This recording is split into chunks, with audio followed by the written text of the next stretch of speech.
So, very good evening, dear students, and today we are going to talk on a very important topic and it is visible on your screen. तो आज हम पढ़ने वाले हैं Lorentz curve के बारे में। कौन से कर्व के बारे में पढ़ने वाले हैं? लॉरेंज कर्व के बारे में। तो लॉरेंज कर्व से पहले आज हम बता दें आपकी आज हमारा यूथ डे है, मतलब आज स्वामी विवेकानंद जी का जन्म हुआ और उस महान व्यक्ति का जन्म हुआ जिसने पूरे विश्व में भारतीय सभ्यता संस्कृति को उस काल में उजागर किया जिस काल में भारत गुलामी के दौर से और स्वाभिमान विहीन जीवन जी रहा था।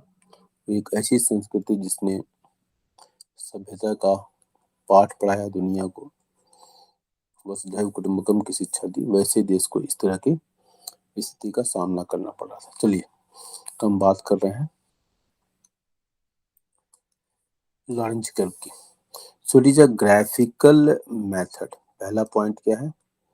एमसीक्यू जब बच्चे सॉल्व करेंगे तो ये बहुत ही इंपॉर्टेंट बन जाता है। पहले क्या है? ये ग्राफिकल मेथड है डिस्पर्सन को जानने का। किस चीज को जानने का? डिस्पर्सन को जानने का ग्राफिकल मेथड है। Okay, I hope it is very much clear. तो दो पॉइंट है, पहला ग्राफिकल मेथड, दूसरा क्या है? डिस्पर्सन को जानने का। इट वॉज डिवाइज्ड बाय, मतलब दिया गया किसके द्वारा? डॉक्टर मैक्स ओ लॉरेंज। ये पता नहीं क्यों कभी कभी छोड़ देता है। तो डॉक्टर मैक्स ओ लॉरेंज के द्वारा दिया गया। ये क्या थे? फेमस इकोनॉमिक्स स्टैटिस्टिशियन, मतलब अर्थशास्त्र के जानने वाले जानकार सांख्यिकीविद थे। Famous economics statistician. The curve was used by him to measure the inequalities. Point to be noted. किसका? Of income or wealth of a society. Income और wealth जो सोसाइटी का था उसमें जो inequality थी उसके लिए इन्होंने इसको डेवलप किया था। Nowadays, a curve is also used to study the distribution of profit, wages, मजदूरी, टर्नओवर कितना हुआ, टर्नओवर साल में। However, still the most common use of this curve is to show inequality of income or wealth in a country. तो आज के दौर में भी, आज के समय में भी still the most common use of this curve is to show inequality of income or wealth in a society, in a country. Okay, अब ये स्टेप्स क्या है? अब ध्यान देंगे स्टेप्स क्या क्या है। स्टेप्स इन कैलकुलेटिंग, तो क्या क्या स्टेप्स इन्वॉल्व हैं जरा देखेंगे हम। ओके, देखिए पहला step number 1, calculate cumulative values of a size of items. ठीक है, in case of discrete series, individual series में तो फ्रीक्वेंसी होता ही नहीं है, और फिर अगर क्यूमुलेटिव सीरीज है तो मिड पॉइंट ले लेंगे हम और उसका क्यूमुलेटिव वैल्यू निकाल लेंगे। ठीक है, तो इसमें कोई कंफ्यूजन नहीं होना चाहिए। ओके, तो मिड वैल्यू किसके केस में लेंगे? Mid value in case of continuous series, in case of continuous series. Okay, now point step 2, calculate percentage निकालेंगे ऑफ द क्यूमुलेटिव वैल्यू, जो भी क्यूमुलेटिव वैल्यूज निकाला है उसका परसेंटेज निकालेंगे। For this the last cumulative total जो last होगा उसको हम क्या कंसीडर करेंगे? Equal to 100। ओके, उसको 100 के बराबर हम कंसीडर कर लेंगे। Okay, and then percentage is obtain, और उसके बाद हम परसेंटेज ऑब्टेन करेंगे। Step number 3, determine cumulative frequencies. ठीक है, अब दूसरे में डिटरमाइन कर लेंगे क्यूमुलेटिव फ्रीक्वेंसीज को। जब हम सॉल्व करेंगे तो इसको देख लेंगे। Step number 4, calculate percentage, again percentage of each cumulative frequency, जैसा कि पहले किया था। फॉर दिस द लास्ट, यहाँ पे वही काम, लास्ट क्यूमुलेटिव फ्रीक्वेंसीज को 100 कैलकुलेट कर लेंगे, consider 100 and then percentage is obtained. Okay. Step number 5, on the x-axis start from 0 to 100 and take percentage of cumulative frequencies. Okay. Step number 6, on the y-axis start from 0 to 100 and take the percentage of variable. Same steps हैं. Step number 7, draw a diagonal line joining 0 to 100. Okay. This line is known as line of equal distribution, line of equal distribution or equality line. Okay. Line of equal distribution or equality line, line of equal distribution or equality line. Okay. Step number 8, plot the various points corresponding to the values of variable x and y and then join these points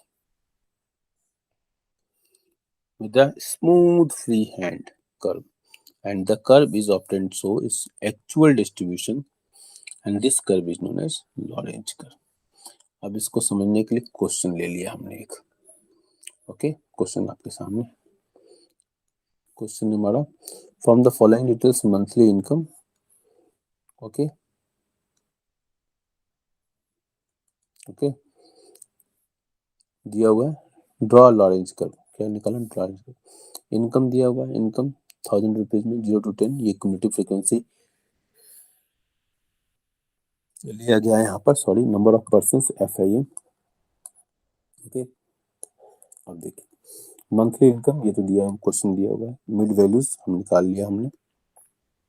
0 plus mid values कैसे निकालते हैं?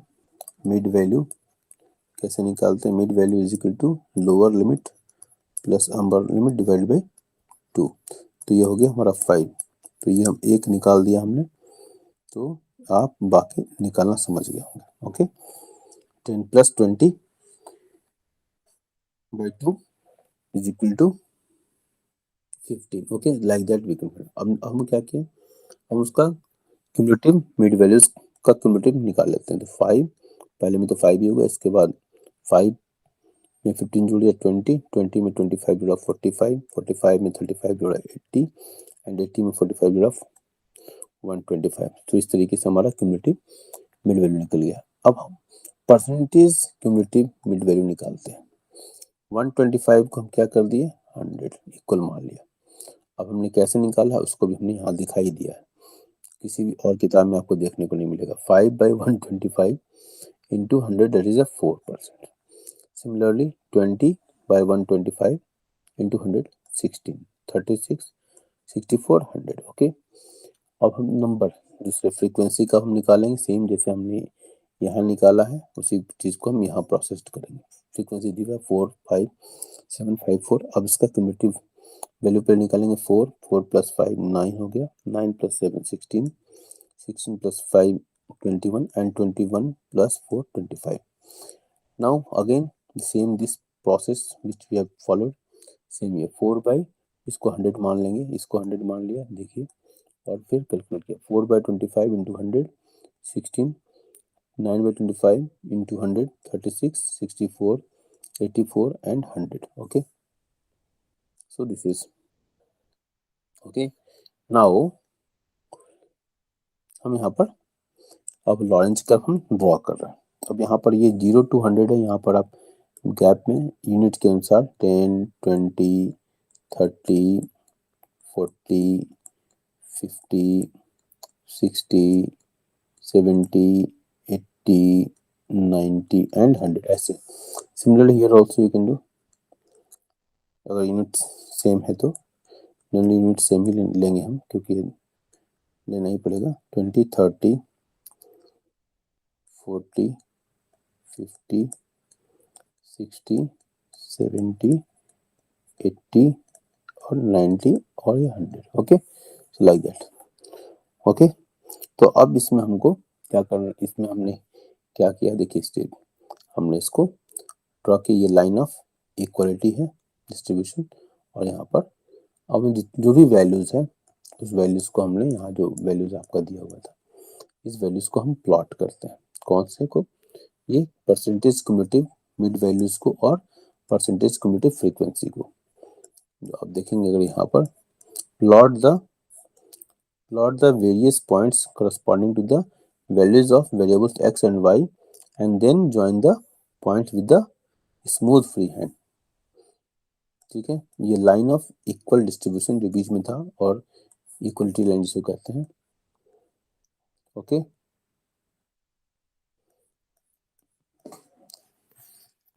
Okay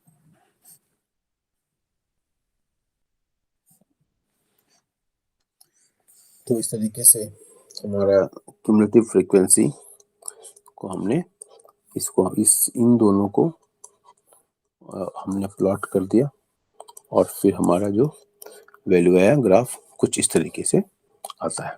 okay, so I hope it is clear to you and if there is any doubt just write in the comment box. तब तक के लिए thank you. जय Hind. Youth day की ढेर सारी शुभकामनाएं। माँ सरस्वती आपका कल्याण करें। Thank you.